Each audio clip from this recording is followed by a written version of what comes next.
Ika-18 kabanata sa pagpapatuloy. Sa Bangchyon-hyun sa pasukan ng Dangangu. Na sila ay pumunta sa himpilan ng gobyerno sa Bangchyon Kwan In's house. Sinabi ng ating bida sa dalawa habang binuhat ng mga tauhan ng himpilan ang dalawang bandido na pupunta ako sa loob para makipag-usap sa Kwan In, kaya maghintay na lang kayo rito. Sumagot ang mga ito na okay po sir. Naglakad na ang ating bida habang may peking ngiti sa muka ng dalawa. At napahinga sila ng malalim at mabilis na bumagsak sa lupa at naiisip ang ating bida na sinasabi sa kanila na isa itong ibang uri ng pagsasanay kaya magpatuloy sa paglakad. Na napasabi pa si Changwo na sa wakas, makakapagpahinga na tayo kahit sandali. Sinabi naman ni Chongsang na hindi tayo nagpahinga kahit kaunti habang naglalakbay.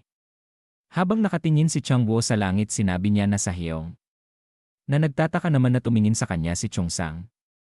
At huminga ng malalim si Changwo na yumukong sinabi na sa tingin daw ba niya normal ang ikinilos ng ating bida. Alam kong malupit siya pero ang ginawa niya sa dalawang iyon. Pumikit ng umisi lang si Chongsang at sinabi na hindi ko inaasahan pero humanga ako sa ginawa ni Sasok.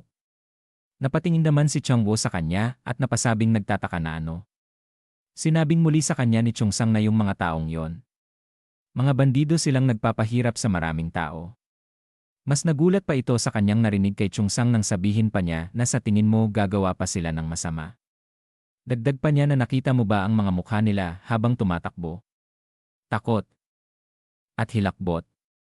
Ang makikita sa mga mata nila na nawala na ang lahat ng kanilang motibasyon. Tumakbo sila sa direksyong kabaligtaran ng Dangangu kaya malamang hindi na sila babalik. Malungkot pa niyang sinabi na nawala sa akin ang buong pamilya ko dahil sa mga magnanakaw. Walang awang pinaslang nila ang mga inosenteng mamamayan at ang pamilya ko nang walang dahilan. Kung hindi dumaan doon ng pagkakataon si Sasok Jo Myungwa. Hindi. Hindi na sana ako buhay ngayon. Noong panahong iyon, pinasuko ni Myungwa sa Sukjo ang mga magnanakaw at ipinasa sila sa mga opisyal. Alam mo ba kung ano ang nangyari pagkatapos noon? Nagagalit na nakatungo si Chongsang na sinabi niya kay Changwo na sinabi nilang nailabas sila sa kulungan gamit ang suhol. At hanggang ngayon, patuloy pa rin silang nagnanakaw ng mga nayon. At nag-aalalang tumingin sa kanya si Changwo. Iminulat ang mata na may bahid ng galit at sinabi pa niya na hindi ko sila mapapatawad. Gusto kong patayin sila balang araw gamit ang sarili kong mga kamay. Kaya ko buong sikap na pinag-aralan ng espada. Pero sina Jinso Sasok at Myungwa Sasokjo ay patuloy na sinasabing hanapin ko ang kapayapaan sa loob ko at patawarin sila. Ngunit si Jinmu Sasok ay iba. At pagkatapos masaya niyang sinabi na salamat kay Jinmu Sasok, naunawaan ko kung ano ang tunay na paggabay. Na nagulat sa kanyang narinig si Changwo habang tumutulo ang pawis sa kanyang muka. At sinabi sa kwento na binuksan niya ang isipan ng iba at pinamunuan sila. Pinarusahan niya sila dahil sa pagtangkang pumatay ng iba at pinilit silang gumawa pa ng higit pang kasalanan kaya nakadama sila ng lubos na takot. Tiyak niyang gustong itanim sa kanilang isipan ang mensaheng ito, kung gagawa ka ng krimen, hahanapin kita at paparusahan. May mga taong nasa loob ng kadiliman, ngunit sila ang nagbibigay liwanag sa iba. Itinikom ng mahigpit ang kanyang kamao sa hangin at sinabi na mula ngayon. Sigurado na ako sa aking landas. Umiiyak ang dalawa na sinabi pa ni Chongsang na ako rin ay tatahak sa isang mahirap na daan para maliwanagan ang mga masama. Ano man ang sabihin ni Sasok, tiyak na magiging disipulo ako at susunod sa kanya. Sinabi rin ni Changwo na may layuning napakataas si Sasok na hindi natin magawang unawain. Hindi ko man lang iyon naisip at ako ay nagsalita pa sa kanya ng kung ano-ano. Makikita ang labas ng Kwan In na sinisigaw ng ating bida na okay sige.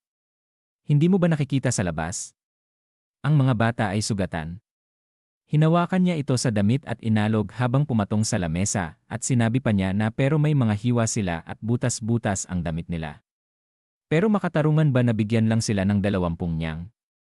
At sinabi ng ating bida sa kanya na itinaas ang isang daliri na may ngisi ng kakaiba na bigyan mo na lang kami ng isang niyang pa, isa lang. Sinabi nito na aba, mukhang sakim kang dosa. Sinabi ko na sayo na 10 niyang lang ang halaga ng bounty nila.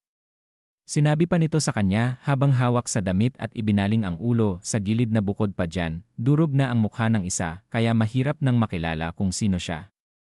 Nainis ang ating bida at sinabi niya na kaya ang ibig mong sabihin, nagsisinungaling na yon ang dosa ng isang shaman.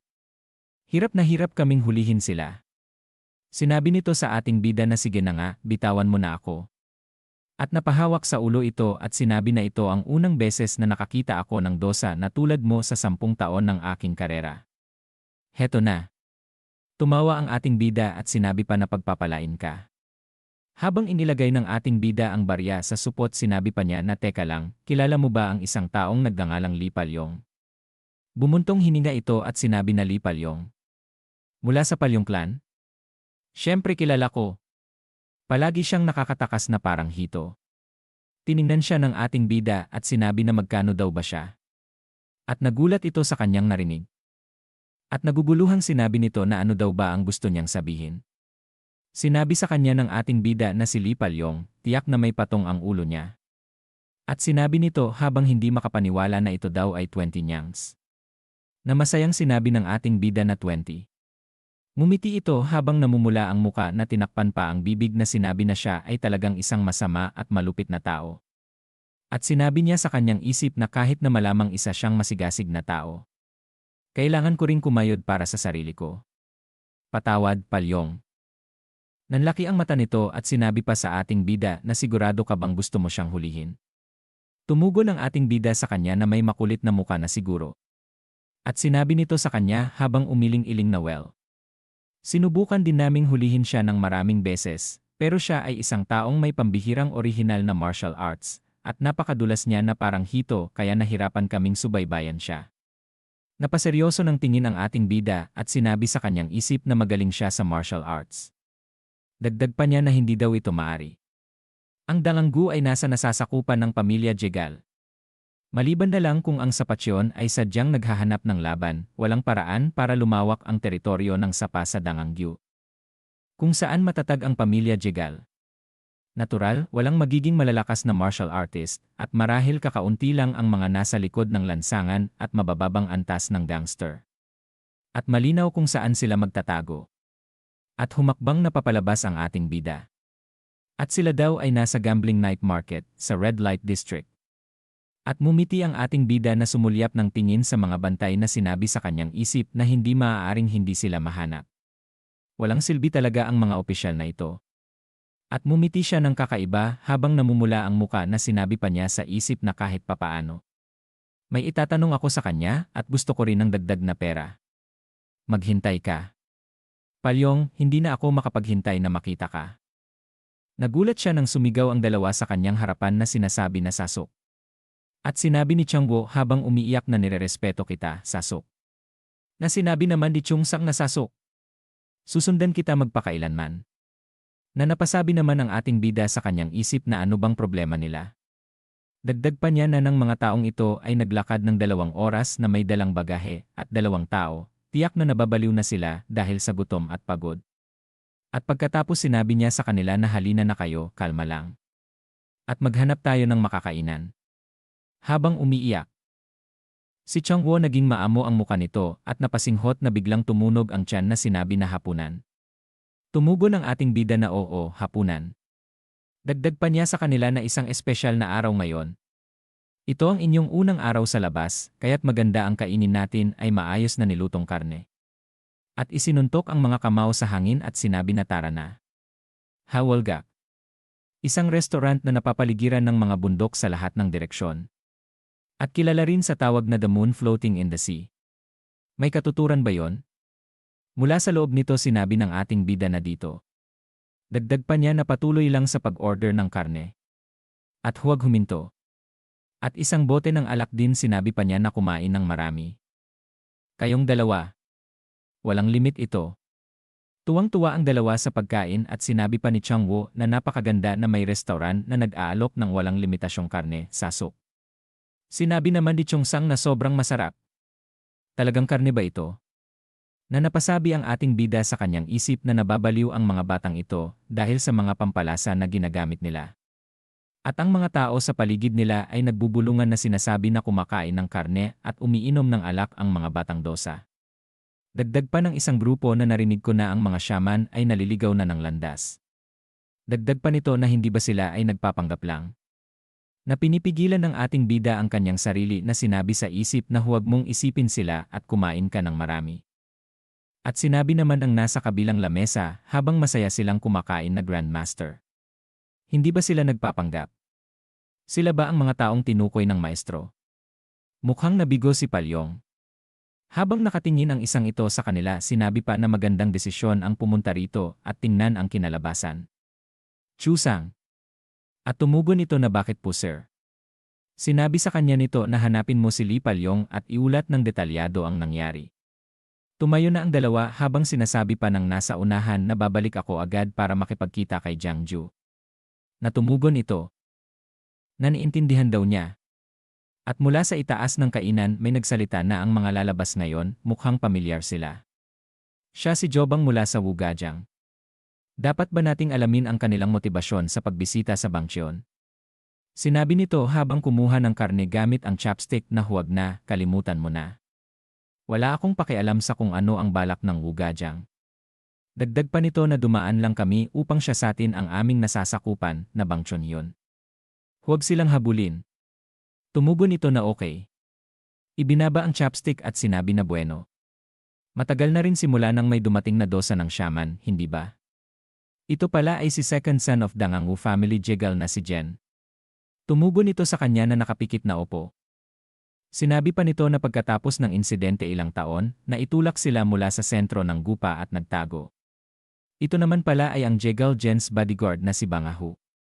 Tumingin sila sa grupo ng ating bida at sinabi na pero kumakain ba talaga ng karne ang mga shaman noon pa man? At umiinom pa. Na makikita na masaya ang ating bida at sina Changwo at Chongsang na kumakain. At dito na po nagtatapos ang ika-18 kabanata.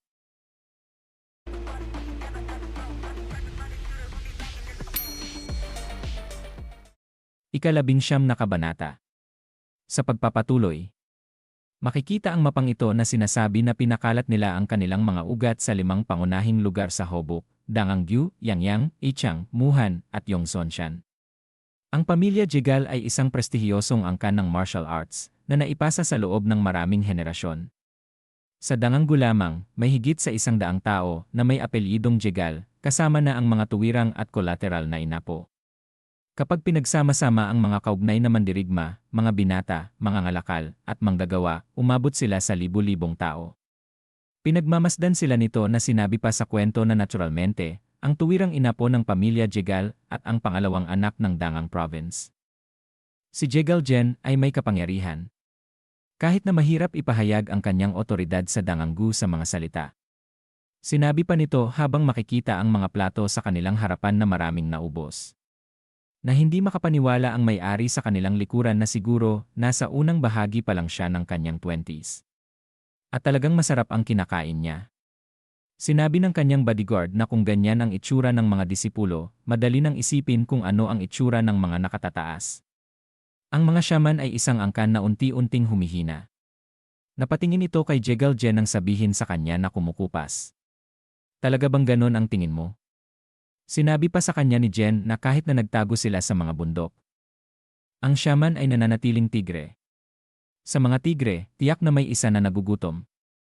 At isa lang ang dahilan kung bakit lalabas ang ganitong tigre mula sa kanilang yungid. Iyon ay para makahanap ng pagkain. Nasumulyap ng tingin ito sa kanila. At tinawag nito si Gahu. At agad namang tumugon ito na bakit daw. Sinabi nito sa kanya na gusto kong malaman kung sila ay mga tigre o mga kutitap.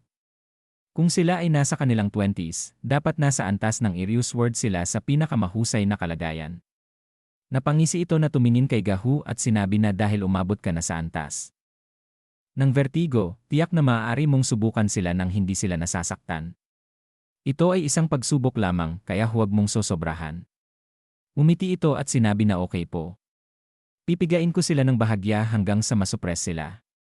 Napatingin ang ating bida nang bumaba ito at sinabi sa kanya habang tumatawa na ano ang ginagawa ng mga dosa ng shaman sa lugar na ito. At pagkatapos nagpakilala ito sa kanya at sinabi na ang pangalan ko ay Bangahu ng Jegal sa Dangangyu. Palagi kong hinangaan ang mga shaman. Tila tadhana na nagkita tayo. Nakangisi ito at sinabi pa sa ating bida na maaari ba akong bumili ng inumin para sa inyo. Malakas na ibinagsak sa lamesa ng ating bida ang kanyang iniinom at sinabi na ang galing mo talagang magsalita ng walang katotohanan. Bumaling siya mula sa pinagkakaupuan. At sinabi pa na gusto mong bumili ng inumin para sa amin mga dosa. Sa isang sulyap, maliwanag na alam na namin kung ano talaga ang gusto mo. Umisi ang ating bida at sinabi sa kanya na sige, subukan mo ulit. Nakangalit ang ngipin nito at sinabi na ano ang sinabi mo. At sinabi pa nito sa isip na anong klaseng dosa daw ito. Dagdag pa niya habang makikita ang ating bida na ang paraan ng kanyang pagsasalita at pagkilos ay mas masahol pa kaysa sa isang matandang gangster ng nayon. At para siyang basagulero na nakasuot ng ninakaw na uniforme ng dosa. Sinabi pa ng ating bida sa kanya na napakaraming mga walang hiya na nakakainis sa akin sa restaurant na ito ngayon. Dagdag pa niya habang tumayo ang mga balahibo ng nasa kabilang lamesa na ang mga walang hiyang nagsitsismis tungkol sa paraan ng aming pagkain, ang mga batang walang hiyang tumitig sa amin ng sandali at umalis. Dagdag pa niya habang mabilis na umalis ang tatlo na pero alam mo ba kung ano? Mula sa simula, kayong mga walang hiyang jegal, ang pinaka nakakainis sa akin. Sinabi pa niya habang nakangiti na nakakatawang kupal. Kung gusto mong suriin ang isang bagay, pwede kang bumaba mismo. At sinugo mo pa ang isa sa mga aso mo. Nagalit ito sa kanya at sinigaw na aso. Hayop ka. Paano mo nagawang sabihin ito sa harapan ko? Na sinabi ng ating bida sa kanya na kalimutan mo na lang ito. Sinabi ng ating bida na Chongsang. Tumayo ito at tumingin kay Gahu at sinabi na bakit sir? Sinabi ng ating bida na interesado ang taong ito sa iyong mga kakayahan. Sinabi pa ng ating bida habang nagalalakad si Chongsang na papatayin kita kung magpakita ka ulit ng takot sa pagkakataong ito. Tumugon ito na wag daw siyang mag-alala. At ilang sandali pa humarap na si Chongsang kay Gahu. Na napasimangot ito at sinabi sa isip na buwisit. Hindi ito ang inaasahan kong mangyari. Sumulyap ng tingin kay Jegal Jen at sinabi sa kanyang isip na ayos lang bang makipaglaban ng ganito. Nakangiwi ang labi nito at tumugon na tanga. Sila ang nanguna. At tumingin pa si Jegal Jen at sinabi sa isip na pero salamat doon. Naging mas madali nang suriin ang kanyang mga kakayahan nang hindi na kailangang magpaligoy-ligoy. Dagdag pa niya habang makikita ang ating bida na sinabi sa kanyang isip na hindi lang siya kumakain ng karne at umiinom ng alak, parang basagulero pa ang tono at ugali niya. Dagdag pa niya na makikitang nakaupo ang ating bida na anong klaseng kakaibang dosa siya. Hindi siya katulad ng alinman sa mga disipulo ng shaman na kilala ko. Tumingin ito sa ating bida na sinabi pa niya sa isip na mukhang mayroon siyang kahit man lang ang kumpiyansa ng isang batang lobo. Pero nagtataka ako kung mayroon siyang kakayahan na tumugma. At pagkatapos suminyas na ito na tumango kay Gahu. Naghanda ito ng kanyang martial arts at sinabi na ang talas ng dila mo para sa isang dosa. Dahil umabot na tayo dito, sana kasing talim ng dila mo ang kakayahan mo. Ipnasok ang daliri ng ating bida sa kanyang tainga at kinuliglig niya ito. At sinabi na hoy, ano pa bang ginagawa mo? Sinabi pa niya habang naghanda na si Chongsang na ang aming si Chongsang ay gumagamit lamang ng espada. Na nagulat ito na napasabi na ano. At sinabi niya sa kanyang, isip na talaga daw ba? At anong klaseng mga walang hiya daw ba sila? At nangangalit ang mga ngipin na sinabi pa nito sa isip na sabi niya ang aming Chongsang, kaya tulad ng inaasahan, ang kalaban ay isang ikalawang henerasyong disipulo ng shaman. Isa ako sa mga nangungunang martial artist kahit sa pamilya Dangang Jegal. Dagdag pa nito habang lumalabas ang mga ugat sa noo sa galit na para lang bumunot ng espada upang harapin ang isang ikalawang henerasyong disipulo. Gagamit daw siya ng kanyang Jutsu Gongwon. Ang Jutsu Gongwon ay isang martial arts na gumagamit lamang ng mga kamay upang makipaglaban. Ngumiti ang ating bida at sinabi niya na magsisisi ka dyan. At pagkatapos sinabi niya sa kanyang isip na dahil minamaliit niya si Chongsang, hindi niya ilalabas ang buong lakas niya. Ang kayabangan ay nagpapakita ng mga butas. Kung hindi niya palalampasin ang butas na yon, mananalo si Chongsang. Tumawa ng kakaiba ang ating bida at sinabi na Chongsang sumugod ka na. Na mabilis namang ginawa niya ito. Na makikita ang dulo ng kanyang kaluban na sinasabi na ang Flowing Cloud Sword na umaabot ng tuloy-tuloy ng walang pakialam sa iba't ibang paraan. Na mabilis itong dumaan sa gilid ng muka ni Gahu na ipinagtataka niya. Iniwasan niya ito habang nakatingin sa dulo ng kaluban ni Chongsang. Nakangisi ang ating bida habang sinasabi sa kanyang isip na hindi ito katulad ng isang flowing cloud, ito ay mas parang kidlat. Tumingin sa gilid si Chongsang. Na mabilis na winasiwas niya ang kanyang kaluban na agad namang naiiwasan ito ni Gahu. Nakangiti ito at gumawa ng mabilis na sipa. Tinamaan niya si Chongsang sa likod na ikinangiwi niya ng labi sa sakit. Tumingin ito ng matigas at sinabi sa isip na ang unang atake ay hindi inaasahang mabilis pero isa pa rin siyang baguhan. Nanahawakan niya ang braso ni Chongsang.